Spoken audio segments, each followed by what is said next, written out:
Naviguer dans la matrice vous permettra d'accéder à des niveaux de réalité différents, changer de réalité collective, et deuxièmement, vous apprendrez à modifier la trajectoire de votre vie. Donc naviguer dans la matrice vous apprendra à changer de réalité collective, changer de niveau de réalité. Je vais vous expliquer ce que c'est après. Mais en gros, changer de réalité collective, ça peut être par exemple aller dans une réalité où il n'y a pas de Troisième Guerre mondiale, vu que c'est d'actualité, mais aussi modifier la trajectoire de votre vie, ça veut dire changer de futur. Parce que là, actuellement, vous avez un futur qui est prévu, qui est beaucoup plus probable que les autres futurs, et je vais vous expliquer comment vous allez pouvoir faire pour aller dans un futur différent. Et évidemment, ces deux choses-là se croisent. Quand vous changez de réalité collective, vous modifiez aussi votre futur personnel. C'est une question d'échelle.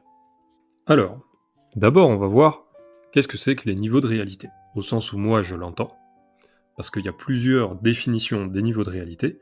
Moi, je vais vous donner la mienne, qui est proche du solipsisme convivial, dont je vous ai déjà parlé dans une autre vidéo. Qu'est-ce qu'un niveau de réalité ? Imaginez, vous avez une réalité collective, et il y a votre réalité personnelle et la réalité personnelle de quelqu'un d'autre. Donc là, on va mettre un petit V, c'est vous, et là, on va mettre un A, c'est autre, autrui. Comment ça se fait que vous partagez la même réalité ? Parce qu'il y arrive des fois où vous et autrui, vous vous croisez. Et quand vous vous rencontrez, eh bien vos deux réalités se croisent. Et il y a une réalité commune, des observations communes. Ces observations communes-là, toutes les fois où vous allez faire des observations communes, vous allez en faire une ici, vous allez en faire une ici, vous allez en faire une ici, et donc toutes ces observations communes, ça fera des points de rencontre, et à partir de ces points de rencontre, eh bien, vous allez pouvoir déduire le cadre de réalité, la réalité collective dans laquelle vous êtes, et c'est ce que vous allez appeler le réel. Il faut savoir qu'il existe aussi d'autres réalités collectives qui vont potentiellement se croiser avec la vôtre. Et quand elles se croisent, eh bien, vous prenez conscience d'une réalité encore plus grande, et ainsi de suite. Et pour déduire le réel, il y a des personnes qui sont très douées pour détecter ces points de réalité, faire des déductions, les assembler, et du coup déduire la réalité générale, la réalité collective. C'est là que vous allez pouvoir vous projeter dans le futur, en comprenant les causes et les effets de tous ces événements du réel que vous avez pu observer, et donc vous allez pouvoir anticiper le futur de cette réalité collective. Maintenant, on va voir ça sous un autre angle. Ce qu'on va voir, c'est que vous avez chacun votre réalité. Et ça, c'est à chaque fois un individu. Ces individus-là sont dans ce nœud de réalité, à ce niveau de réalité, sur la branche de l'arbre. Sauf que, ils font aussi partie, évidemment, d'une branche plus grande, qui elle-même contient d'autres réalités collectives, donc d'autres nœuds. Et forcément, quand vous avez des réalités comme ça qui se croisent, vous allez avoir des conflits, parce que là, vous allez avoir une réalité collective, vous allez avoir une autre réalité collective ici, et quand ça va se rencontrer ici, eh bien, vous prenez conscience du nœud qui est ici. Le problème, c'est que si vous ne remontez pas à la source de la réalité collective, vous ne la comprenez pas. Et donc, si vous restez à ce niveau de conscience-là, que vous coupez, que vous n'allez pas plus loin, eh bien, il va y avoir un conflit qui va apparaître entre les deux réalités collectives. Et c'est ce qu'on appelle un conflit mimétique. Parce que, au final, vous êtes inconscient du fait que vous êtes dans la même source à la fin. Et ça fait partie de l'expérimentation du réel. Maintenant, admettons, vous êtes sur une branche de réalité qui va s'appeler World War III, la Troisième Guerre mondiale. Dans cette Troisième Guerre mondiale, il y a plein de niveaux de réalité, plein de branches sur cet arbre. Et toutes ces branches sont prisonnières de cette réalité-là, la Troisième Guerre mondiale. Donc, là, vous avez des individus, je simplifie à mort, mais il y a des ramifications beaucoup plus infinies pour tout ça. Et ces individus-là sont prisonniers tous dans une branche, etc., dans un nœud, et ce nœud-là est dans le nœud, lui-même dans le nœud 3e guerre mondiale. Donc maintenant, comment vous allez faire si vous voulez aller dans la réalité paix? C'est la paix. Elle est quand même vachement éloignée, parce que si on regarde, il y a d'autres ramifications. C'est vraiment une autre partie de l'arbre. Alors ce qui va se passer, c'est que là, vous avez une réalité que vous allez partager avec cette personne, et quand vous allez la partager, ce qu'il y a en commun, c'est ce nœud qui est là, donc c'est cette réalité-là, que vous allez ensuite partager avec ces personnes-là, etc. Et quand vous allez vous rencontrer, eh bien hop, là, on obtient cette réalité ici. Et donc la guerre mondiale, c'est ce qu'il y a en commun, donc c'est la réalité commune pour tout le monde ici. Donc là, je vais la dessiner, voilà. On a donc cette bulle de réalité collective. Ok ? Maintenant, comment vous allez faire pour rentrer dans la bulle de réalité collective qui s'appelle paix? Donc là, il faut qu'il y ait une rencontre ici. Donc, vous allez modifier votre futur pour aller d'une branche à l'autre, puis à l'autre, puis à l'autre, jusqu'à ce que vous finissiez à un endroit qui est très proche de la nouvelle réalité collective. Et au bout d'un moment, quand vous allez vous déplacer de branche en branche sur cette réalité collective, eh bien, vous allez, à force de modifier votre futur, vous allez changer de réalité collective. Et puis au bout d'un moment, vous allez être dans la branche de l'arbre où c'est la paix. Pour prendre un exemple vraiment cliché. Alors maintenant, ok, c'est cool, mais la question c'est comment on change le futur? On va voir sous un autre angle. Vous êtes ici. D'accord? Et actuellement, le futur le plus probable, c'est futur 1. C'est un futur qui est dans le temps, hein, d'accord? Là, cet axe-là, hop, ça, c'est le temps. Là, voilà, vous avez des années, 1 an, 2 ans, 3 ans, 4 ans. Là, on va dire, on est en années. Donc, là, dans 4 ans ou 5 ans, vous avez futur 1 qui va se réaliser. Et pour l'instant, futur 1 est très probable. Donc, vous allez vivre votre vie jusqu'à un moment où vous prenez conscience de futur 1, parce que vous prenez conscience de la branche principale de réalité dans laquelle vous êtes. Vous vous souvenez les branches dont j'ai parlé juste avant. Donc vous prenez conscience, vous montez, vous changez d'étage dans votre niveau de conscience, vous conscientisez dans quelle réalité collective vous êtes, avec votre intuition et votre capacité de déduction à comprendre votre futur 1. Et donc là, à un moment, il y a un point de rupture, parce que vous décidez de changer. Vous décidez par exemple de partir en voyage. Et là, ce qui va se passer, c'est que vous allez créer futur 2. Mais également, dans cette branche de réalité, vous allez aussi avoir futur 3. Parce que comme il y a des imprévus, et ben là, au niveau de la matrice, ça devient plus compliqué.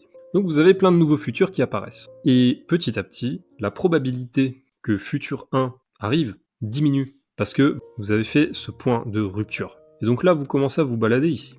Mais futur 1, il a envie quand même de vous rappeler, donc il va vous, à chaque fois, essayer de vous ramener, au fur et à mesure que vous avancez, il va essayer de vous ramener dans futur 1.